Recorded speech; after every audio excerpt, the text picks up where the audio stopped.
दोस्तों, आप सबका एक नए वीडियो में स्वागत है।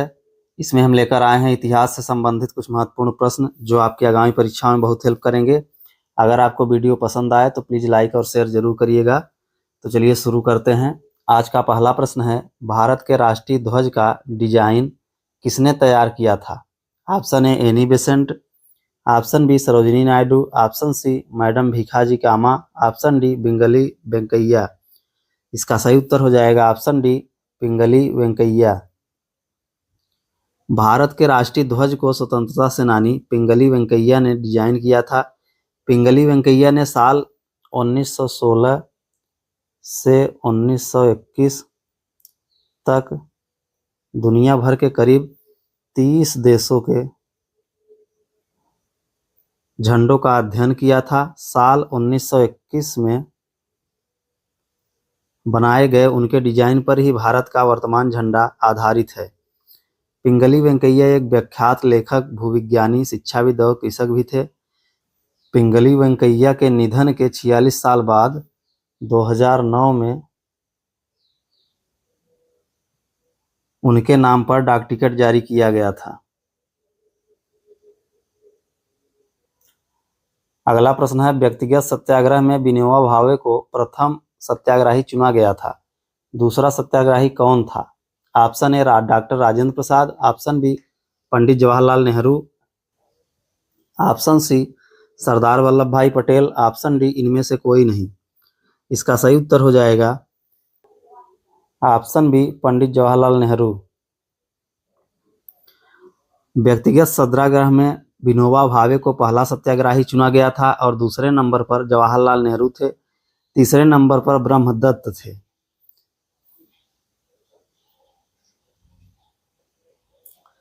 अगला प्रश्न है, लॉर्ड हार्डिंग ने बंगाल विभाजन किस वर्ष रद्द किया?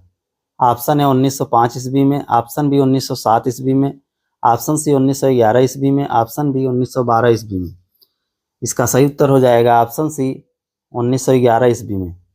लॉर्ड हार्डिंग ने साल 1911 में बंगाल विभाजन को रद्द कर दिया था। यह घोषणा स्वदेशी आंदोलन के दंगों के जवाब में की गई थी।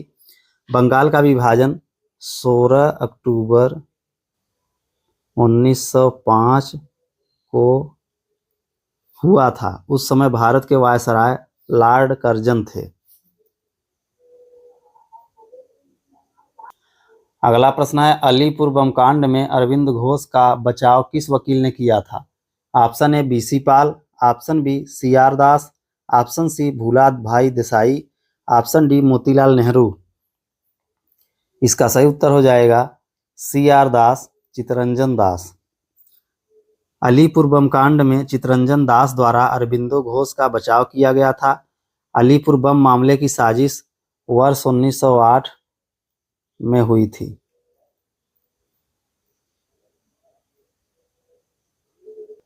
अगला प्रश्न है, अभिनव भारत नामक अंग्रेजी विरोधी संगठन की स्थापना की थी। Option A B D Savarkar ने, option B C R Das ने, ऑप्शन सी सरदार भगत सिंह ने, option D R G Bhandarkar ने। इसका सही उत्तर हो जाएगा option A B D Savarkar ने। अभिनव भारत नामक अंग्रेजी विरोधी गुप्त संगठन की स्थापना विनायक दामोदर सावरकर और उनके भाई गणेश दामोदर सावरकर ने वर्ष 1904 में की थी। यह संगठन मध्य प्रदेश में स्थापित किया गया था।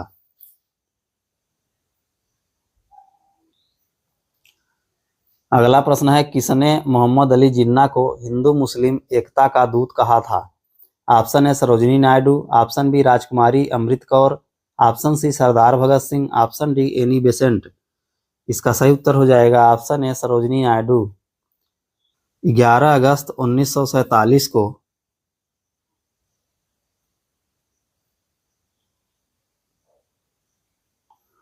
जिन्ना ने पाकिस्तान की संविधान सभा में जो भाषण दिया, उसे सुनकर ऐसा लगा जैसे वो किसी स्वप्न से जाग गए हों। लगता था रातों रात वही पुराना हिंदू मुस्लिम एकता का वाहक फिर उभर आया था, जो सरोजिनी नायडू को बहुत भाता था।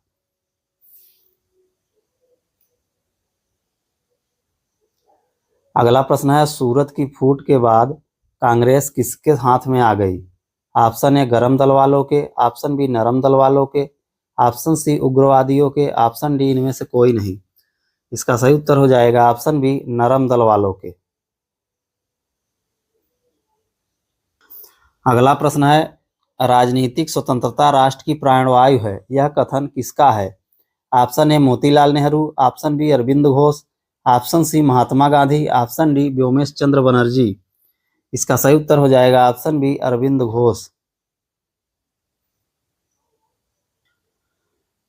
अगला प्रश्न है, गदर पार्टी की स्थापना कब हुई? ऑप्शन ए 1907 में, ऑप्शन बी 1913 में, ऑप्शन सी 1917 में, ऑप्शन डी 1929 में।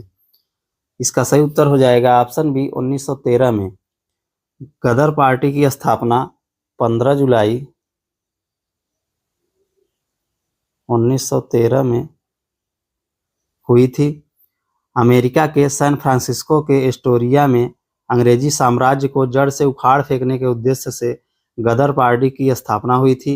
इसके संस्थापक अध्यक्ष सरदार मोहन सिंह थे।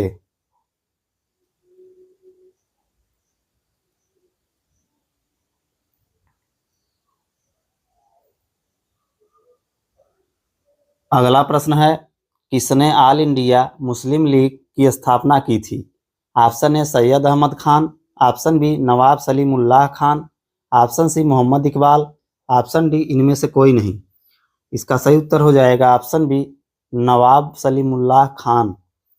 ढाका के नवाब ख्वाजा सलीमुल्लाह ने 1906 में ऑल इंडिया मुस्लिम लीग की स्थापना की थी। इसकी स्थापना के पीछे की वजह थी ब्रिटिश भारत में मुसलमानों के हितों की रक्षा करना।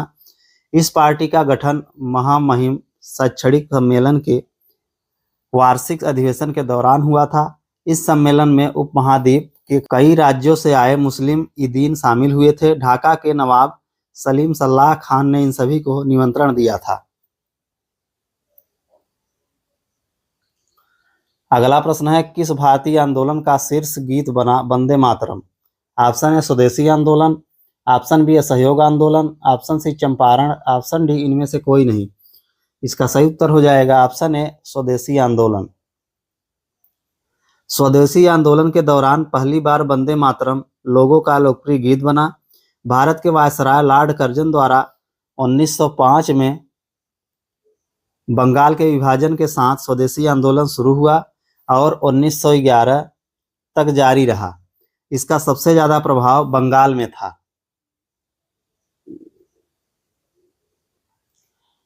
अगला प्रश्न है, निम्नलिखित में से किसे भारतीय अशांति के जनक के रूप में जाना जाता है? Option A Mahatma Gandhi, option B Dadabhai Naoroji, option C Bal Gangadhar Tilak, option D A O Hume. इसका सही उत्तर हो जाएगा ऑप्शन सी बाल गंगाधर तिलक। बाल गंगाधर तिलक को भारतीय अशांति का जनक कहा जाता है। ब्रिटिश अधिकारियों ने उन्हें यह उपाधि दी थी। तिलक एक भारतीय राष्ट्रवादी शिक्षक और स्वतंत्रता सेनानी थे। वे भारतीय राष्ट्रीय कांग्रेस के प्रमुख नेता थे। उनके योगदान से भारत में आज़ादी के लिए लड़ाई की नींव रखी गई। अगला प्रश्न है, लाल बाल पाल त्रिगुट का कौन व्यक्ति भारतीय राष्ट्रीय कांग्रेस का अध्यक्ष हुआ? Option A Bipin Chandra Pal, option B Bal Gangadhar Tilak, option C Lala Lajpat Rai, option D इनमें से कोई नहीं। इसका सही उत्तर हो जाएगा ऑप्शन सी लाला लाजपत राय। लाल बाल और पाल त्रिगुट में लाल का मतलब लाला लाजपत राय, बाल का मतलब बाल गंगाधर तिलक, पाल का मतलब बिपिन चंद्र पाल था। इन तीनों में लाला लाजपत राय भारतीय राष्ट्रीय कांग्रेस के अध्यक्ष चुने गए थे। अगला प्रश्न है, सिंधु सभ्यता का पत्तन नगर कौन सा था? Option A Lothal, option B Kalibangan, option C Ropar, option D इनमें से कोई नहीं। इसका सही उत्तर हो जाएगा ऑप्शन ए लोथल। सिंधु घाटी सभ्यता का एकमात्र बंदरगाह शहर लोथल था।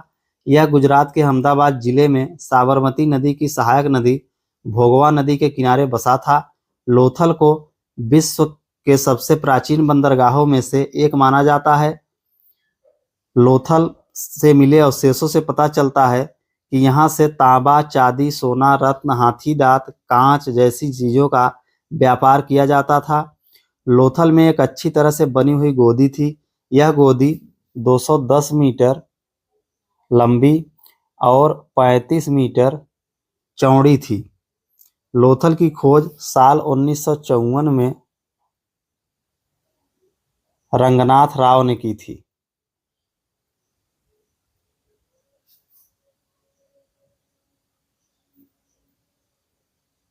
अगला प्रश्न है, जो चित्रकला के शत्रु हैं मैं उनका शत्रु हूं, किस मुगल शासक ने कहा? Option A Jahangir, option B Aurangzeb, option C Shah Jahan, option D Akbar. इसका सही उत्तर हो जाएगा ऑप्शन बी औरंगजेब। जो चित्रकला के शत्रु हैं मैं उनका शत्रु हूं, यह कथन मुगल शासक औरंगजेब ने कहा था। औरंगजेब ने चित्रकला को इस्लाम के विरुद्ध मानकर बंद करवा दिया था। हालांकि उसके शासनकाल के आखिरी सालों में उसने चित्रकारी में कुछ रुचि ली थी।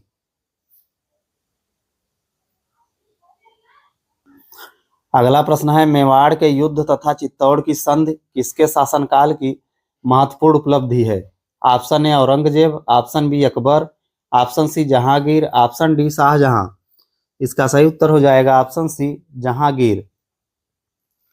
जहांगीर मेवाड़ से युद्ध तथा चित्तौड़ की संधि जहांगीर के शासनकाल की महत्वपूर्ण उपलब्धि है। अगला प्रश्न है, निम्नलिखित में से किस शासक का काल संगमरमर का काल कहलाता है? Option A Aurangzeb, option B Jahangir, option C Shah Jahan, option D इनमें से कोई नहीं। इसका सही उत्तर हो जाएगा ऑप्शन सी शाहजहां।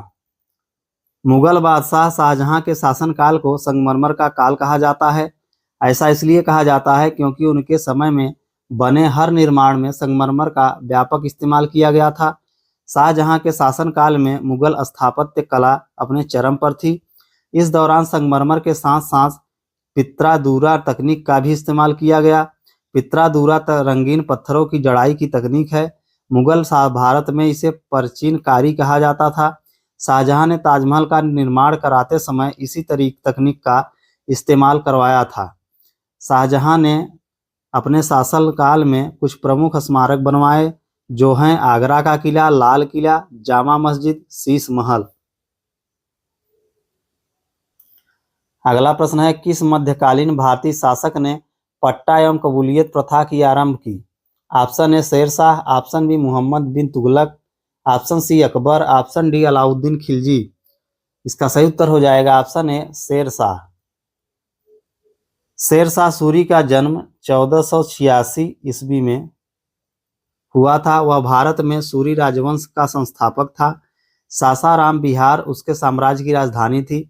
उसने निपटान के लिए रुपए की मुद्रा और कृषि उपकरण के रूप में कबूलियत और पट्टा शुरू किया था। अगला प्रश्न है, राजपूताना के निम्न राज्यों में से किसी एक ने अकबर की संप्रभुता स्वीकार नहीं की थी? Option A Amer, option B Bikaner, option C Marwar, option D Mewar. इसका सही उत्तर हो जाएगा ऑप्शन डी मेवाड़। अकबर का समकालीन मेवाड़ सिसोदिया वंश का शासक राजा उदय सिंह थे, जिसने मुगल सम्राट अकबर की अधीनता स्वीकार नहीं की।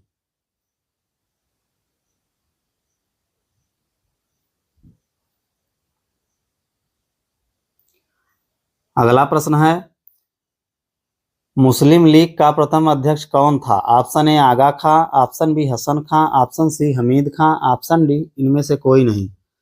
इसका सही उत्तर हो जाएगा option A Agha Khan.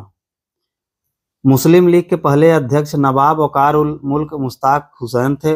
Muslim league की स्थापना 30 दिसंबर 1906 को ढाका में हुई थी। इसके संस्थापकों में आगा खान, नवाब सलीमुल्लाह और नवाब मोहसिन उल मुल्क थे। मुस्लिम लीग की स्थापना के पीछे ये मकसद थे भारतीय मुसलमान के अधिकारों की रक्षा करना, कांग्रेस के प्रभाव का मुकाबला करना, ब्रिटिश सरकार का समर्थन करना। दोस्तों, अगर आपको हमारा वीडियो पसंद आया तो प्लीज़ वीडियो को लाइक और शेयर जरूर करें।